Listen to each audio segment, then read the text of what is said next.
అందరికీ నమస్కారం. నేను లక్ష్మి. తెల్లవారితే పండగనగా అప్పటికప్పుడు అరిసెల్ని ఇలా టేస్టీగా చేసుకోవచ్చు. ఒకరోజు టైం ఉంది, పొద్దున్న లేస్తే అరిసెలు రెడీగా ఉండాలి, ఎలాగబ్బా అని ఆలోచించే వాళ్ళకి ఈ రెసిపీ తప్పకుండా హెల్ప్ అవుతుంది. పూరీల్లాగా పొంగుతున్నాయి, అవి పూరీలా అరిసెలా అనిపిస్తుంది కదా? అరిసెలే అండి. పక్కా తూర్పుగోదావరి రెసిపీ. ఎక్కువ శాతం చాలామంది ఇళ్లలో ఉన్న బియ్యం పిండితోనే తయారు చేసేస్తూ ఉంటారు. అలా కాకుండా నేను చెప్పిన విధంగా అరిసెలు చేసి చూడండి. ఖచ్చితంగా 2 నెలల పాటు సుతిమెత్తంగా కరకర లేకుండా చాలా టేస్టీగా ఉంటాయి అరిసెలు. ఇంకెందుకు ఆలస్యం, ఫస్ట్ నుంచి రెసిపీని ట్రై చేయండి. ముందుగా ఇంట్లో ఉన్న వాడుకున్న బియ్యమైనా సరే, రేషన్ బియ్యమైనా సరే, మీకు ఎంతమందికి కావాలో అంతమందికి సరిపడా బియ్యం తీసుకోండి. ఇక్కడ నేను తీసుకున్న కొలతలు చెప్పేస్తాను. ఇక్కడ నేను దాదాపుగా 6 డబ్బాల బియ్యం తీసుకున్నాను. అంటే దాదాపుగా 2 కిలోల బియ్యాన్ని తీసుకుని ముందుగా బాగా కడుక్కుని 2-3 సార్లు నీట్గా వాష్ చేసుకోవాలి. బియ్యంలో ఎక్కడైనా నలకలు ఉంటే కనుక తప్పకుండా చెరుక్కోండి. అరిసెల్లోకి మనం డైరెక్ట్గా దీన్ని పిండి మరపరిచేస్తాం కాబట్టి మనకి బియ్యంలో రాళ్ళు ఏమైనా ఉంటే కనుక పంటి కిందకి తప్పకుండా తగులుతాయి. ఒక 5 గంటల పాటు బియ్యాన్ని నానబెట్టేసేయండి. ఆ తర్వాత నీళ్ళన్నీ వంపేసి ఇలాంటి కాటన్ క్లాత్ పైన ఒక పావు గంట ఆరబెట్టేసేయండి. అలాగని పూర్తిగా బియ్యము ఎండిపోయినట్టు అవ్వకూడదండి. పావు గంట పాటు ఉంటే చాలు. అక్కడక్కడ మనకి చెమ్మ తెలుస్తూ ఉండాలి. ఆ తర్వాత గిర్నీకి తీసుకెళ్ళి ఇలా పిండి కొట్టించేసుకోండి. లేదంటే మీ ఇంట్లో కనుక మిక్సీలో మంచిగా మెత్తగా అవుతుందనుకుంటే అలా కొట్టించేసుకోండి. అంటే మనకు బియ్య పిండిలో తేమ ఖచ్చితంగా ఉండాలన్నమాట. అలా ఒత్తి పెట్టుకుంటే తేమ ఎక్కడికి పోకుండా బకెట్లోనే అలాగే ఉండిపోతుంది.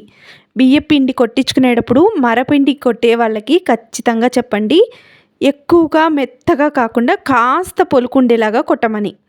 అప్పుడైతేనే మనకి పొడిపిండి తడిగానే ఉంటుంది. ఇప్పుడు ఒక మందపాటి గిన్నెలోకి ఇక్కడ నేను దాదాపుగా 2 కిలోల బియ్యం తీసుకున్నాను కాబట్టి నేను బెల్లం కూడా 2 కిలోల దాకా బెల్లాన్ని తీసుకున్నాను. ఇప్పుడు ఒక గ్లాస్ నీళ్ళు పొట్టేసి స్టవ్ మీద పెట్టి ఇలా 3-4 పొంగులు వచ్చేంత వరకు, బాగా బురుగు వచ్చేంత వరకు మనం ఉడికించుకోవాలి. చిక్కపడేంత వరకు ఉడుకుతూ ఉండాలి. మంచి సువాసన వస్తుంది. ఎవరైనా సరే ఈరోజు ఏంటి అరిసెలు పట్టేస్తున్నారా తొందరగా అని అడిగేస్తారు మిమ్మల్ని, అంత వాసన వచ్చేస్తుంది. 1 టేబుల్ స్పూన్ దాకా ఎలాచి పౌడర్ వేసాను. బాగా చిక్కపడిపోయింది, చుట్టూ కార కట్టేస్తోంది. ఇప్పుడు చెక్ చేసుకోండి. బెల్లం చక్కగా మనకి పర్ఫెక్ట్గా ఉడికి పొంగంతా చుట్టూ వెళ్ళిపోయి మధ్యలో ఇలా నురగొస్తున్నప్పుడు పాకం వచ్చిందా లేదా అనేది కొద్దిగా ప్లేట్లోకి వేసుకుని చెక్ చేసుకోండి. మనకి ఉండ చుడితే చాలండి. ఇప్పుడైతే రాలేదు. మరొక 2 నిమిషాలు ఉంచిన తర్వాత మళ్ళీ ఒకసారి చెక్ చేస్తున్నాను. ఉండ చుడితే చాలండి, పాకం వచ్చేసినట్టే. మనకేం గట్టి పాకం అవసరం లేదు. మంచి పాకాన్ని బంగారపు రంగులో పాకం అయితే రావాలి. చూసారు కదా, ఉండ చుట్టేస్తుంది. ఇప్పుడు ఈ వేడి మీదే మనం పిండి అంతా కొద్ది కొద్దిగా పోస్తూ మన దగ్గర ఏదైనా పప్పు గుత్తి కానీ లేదంటే ఒక కర్ర లాంటిదన్నా తీసుకుని, తెడ్డుకడ్డ అంటారు కదా, రాగి సంటి కట్టికి వాటికి వాడుతూ ఉంటాం, దానిపైన కానీ ఇలా ఎక్కడ తెల్లపిండి కనిపించకుండా మొత్తం తిప్పుతూ కలిపేసుకోవాలి. అస్సలు ఆగకూడదండి. దీనికి మాత్రం కనీసం ఒక 3 ఉండాలి. ఒకరు కలుపుతూ ఉండాలి, ఒకరు పిండేస్తూ ఉండాలి, ఒకరు గిన్నె పట్టుకోవాలి. ఇలాగైతేనే అరిసెలు పర్ఫెక్ట్గా కలుస్తాయి. చాలామంది చెప్తారు ఈజీగా ఒక్కరైనా అరిసెలు చేసేయచ్చని. అది మాత్రం కాదు అండి. అరిసెలు పద్ధతిగా చేయాలి అంటే ఇలాగే చేయాలి. సంక్రాంతి అంటేనే అరిసెలు. ఆ సమయంలో నలుగురు కరిస్తేనే పిండి వంటలు.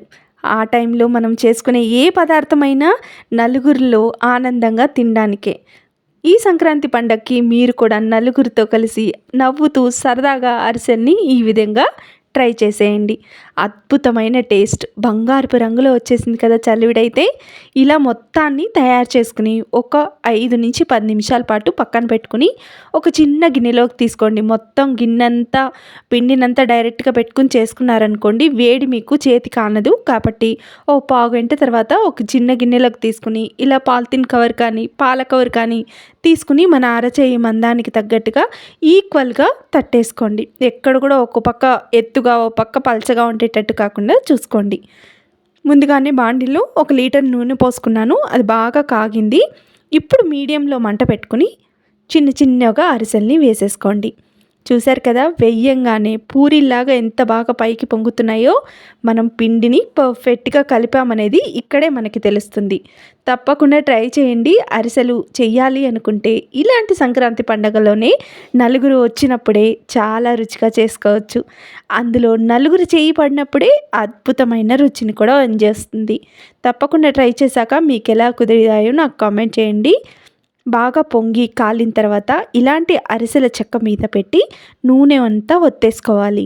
ఈ అరిసెల చెక్క ఇప్పుడు బాగా దొరికేస్తుందండి. ఏ సూపర్ మార్కెట్లో అయినా మీకు అవైలబుల్గా ఉంటుందని తప్పకుండా ట్రై చేసేయండి. అరిసెల పీట ఉన్నట్లయితే, లేదు అనుకుంటే 2 గెరిట్ల మధ్యలో నుంచి ఒత్తేసేసి నూనె అంతా ఎక్స్ట్రా తీసేసేయండి.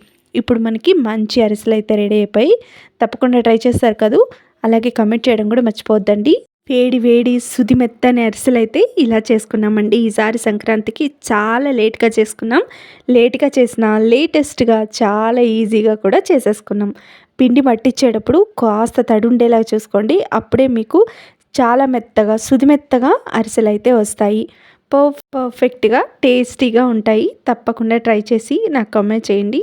అలాగే మీ అందరికీ ఇంకొకసారి సంక్రాంతి శుభాకాంక్షలు. ఉంటానైతే మరి.